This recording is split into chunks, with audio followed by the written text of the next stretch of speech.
What's up, guys? Paul Richards here, and I am in the midst of our esports and education online course. And in this video, we're talking about how to host an esports tournament and how to live stream it. We're going to talk at a high level about the basics of live streaming esports. And then in our next video, we'll go a little bit more advanced. Let's get started.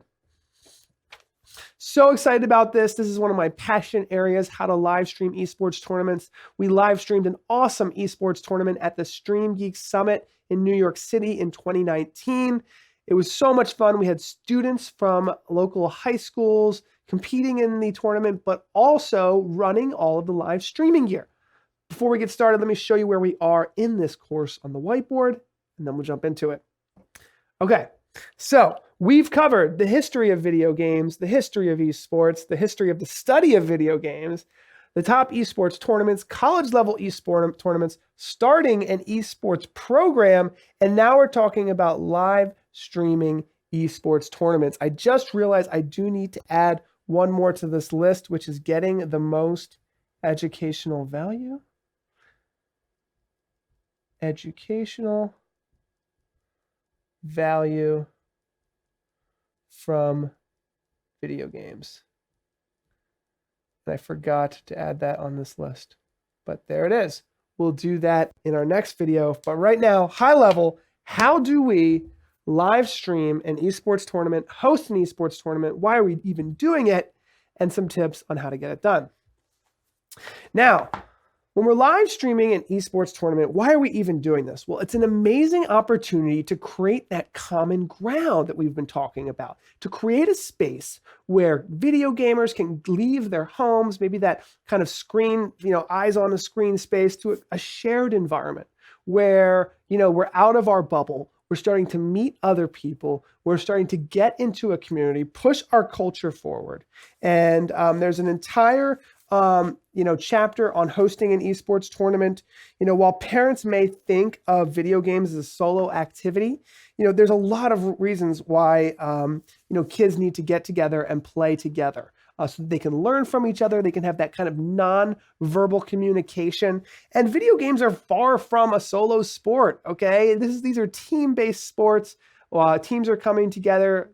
Kids are playing together. So let's discard that thought of kids that are playing all alone. That's not the case. And 70% of games play with friends. Gamers play with friends. And playing video games, even including violent shooter games, are considered that they can boost children's learning, health, and social skills.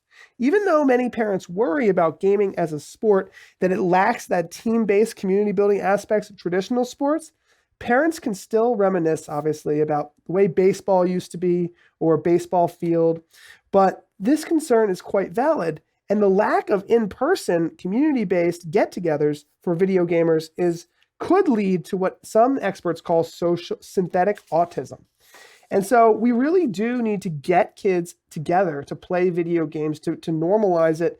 And there's a team of researchers at the Norwegian University of Science and Technology that found that video games are not the cause of adolescent issues, some adolescent issues. Rather, the reason a child spends his or her time playing video games, like social isolation from his peers, are more relevant. So there's more about this in the book, but essentially, getting kids together, it will really help, go away from just having video games from entertainment and making them more about teaching, growing, learning, and all that nonverbal communication where students can learn from each other in a shared community space. So when you help your local school or community host an esports tournament or gathering, you could be helping more than just competitive video gaming. If you look at the experience of bringing children together to learn social skills, student participation, and cooperation, it's much more like what we're trying to do in modern education. Given how attracted our youth is to video games, competitions and events are becoming popular ways to get kids together in new and innovative times. This brings us to our chapter here that we're going to be talking about, how to live stream a basic esports tournament. Now, obviously, we've got video gaming computers, right? So we've got a list of video gaming computers. But for me, when I started learning how to live stream esports, I was unaware of what this observer PC is And obviously, I kind of understood what the production area is. So if you've never live streamed an esports tournament before, you might think, why would people want to watch other people play video games? Well, you'd be surprised how popular it is. The excitement surrounding live streaming esports is just incredible. For parents and educators, the live streaming aspect of esports also opens up the opportunity to bring competitive or casual video gaming into a new perspective that can connect programs with the world at large. It opens up multiple non-gaming roles in video production and broadcast that students can learn how to live stream, work the production gear, be a journalist and watch the gaming and create online content, be a blogger, all kinds of different things. In fact, today's top esports stars have really advanced streaming systems that include fancy overlays, interactive extensions, and picture-on-picture scenes that are very technical. Broadcasters in the esports world often take gaming to the next level by interacting with live audiences, thousands, even millions of viewers with their gameplay. You can capitalize on this excitement of esports within a group setting when you live stream esports tournaments. It's a great opportunity to position yourself and your school as someone who understands the esports community aspect of video gaming. Esports tournaments are awesome places to do that common ground for generations young and old to spend time together. So let's start with this basic concept of adding a live streaming element to an esports tournament. So an observer PC is a computer that is connected to the same network as all of the other computers that are playing competitively. So this PC, let's call this the network up here. All the gaming PCs are connected. The observer PC is connected. They're all connected over what's called a local area network. And the observer PC is a computer that can view the game that's being played from any player's point of view.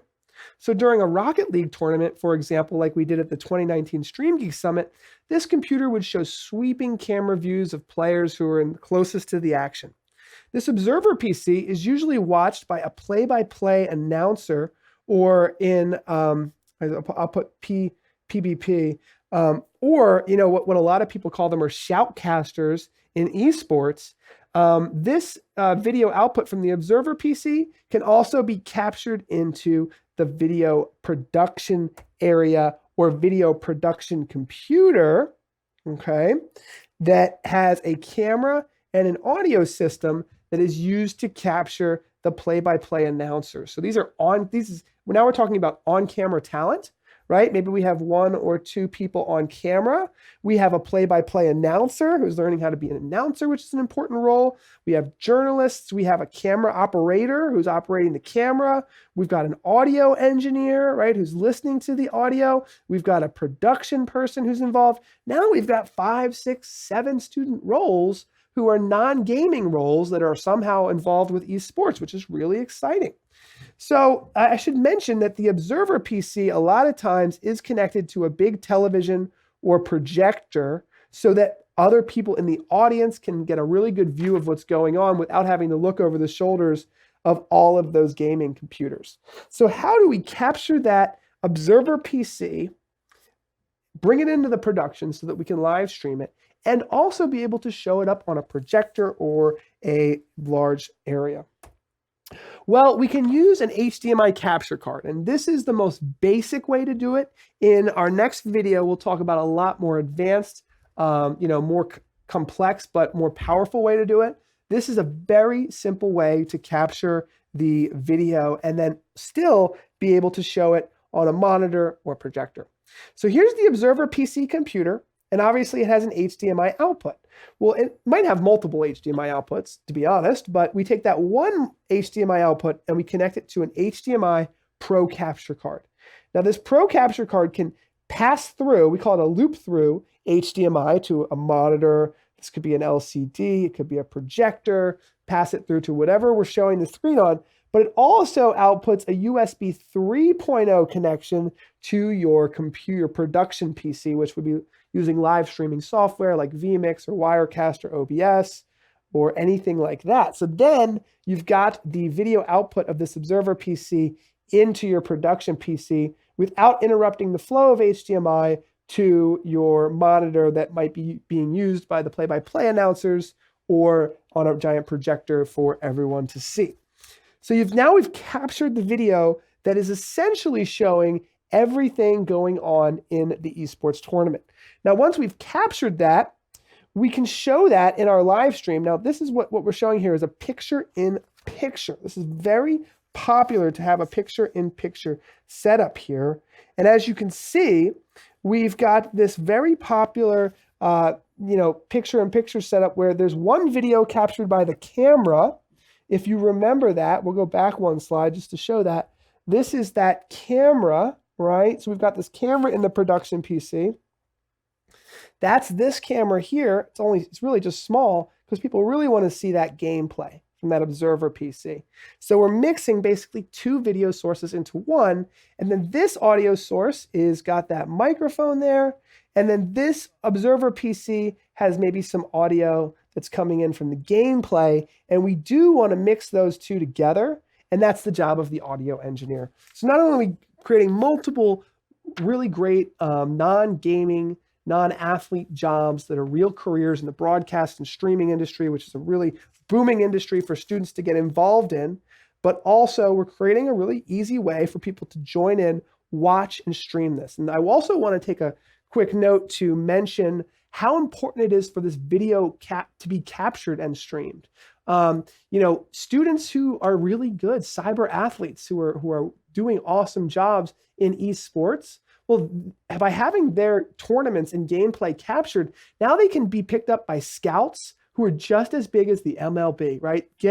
If you're a really good gamer and professional gamers are in the age range of 18 to 25, you can get a professional career. You can get a sponsorship, or you can get a scholarship. There's so many different options and opportunities. By capturing that video, streaming it, you never know who's going to be watching on Twitch, and it really is a great place for scouts to find talented gamers who they might offer scholarships and career opportunities for. So you're helping to facilitate that just by live streaming these events. We've heard about it for years with schools that are live streaming a baseball game, and you capture that home run that was hit by a student, and now they can take that video, email it to a college scout, and the college scout who would never be able to go to that local high school game is now saying, wow, this kid's talented. I want to see more about him. So you're doing a great effort there by live streaming this. So I want to show you, again, high level, a basic esports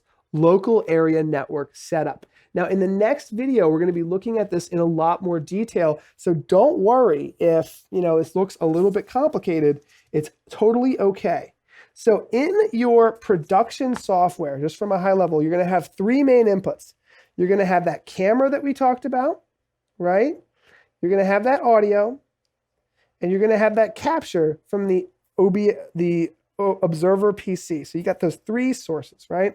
And maybe you've got some headphones, control headphones like that, plugged into the production PC, or maybe just the audio mixer, and you're listening to it, and you're creating that live stream that's going out to Twitch, right? Okay, so that's kind of the stuff we've talked about so far. Now, when you've got a network setup, at the top, you've got internet access. You don't necessarily need internet access. There's ways around it, but generally you've got internet access. That's coming from your modem. Maybe your router is a modem, but you've got internet access. So the router, okay, is connected to that internet access in some way. This is the brains behind your network. It allows you to manage your entire network. And again, we're going to be looking at this in more detail later. I'm going to go really high level. Your router is your brains behind your network. It assigns IP addresses. It allows everything to talk together, and it manages all the traffic. Now, this network switch also manages some traffic here at the network level. It allows you to connect everything together. So here's your 6 esports computers all connected. You've also got your production PC connected and your observer PC connected and your router connected. So the network switch is the hub of everything together. So that's the basics of how we connect all of these computers and production systems together. We're going to be talking a lot more about this in the upcoming courses, so I'm not even going to jump into this just yet. As you can see, your production computer's got your USB interface. That's got some microphones, and you might even have some PTZ cameras and some IP controllers for those cameras, for your computer camera operators, that can come all the way over the network back to your production PC. And that's what we're going to be covering in our next video, advanced live streaming and I'm going to go over a lot of the details there. This industry has grown so much over the past couple of years. It's very exciting. It's a great time to learn how to do all of this stuff. So comment below. Let me know if you've ever live streamed an esports tournament. I want to hear about it. And let's go on to our next video, more advanced live streaming.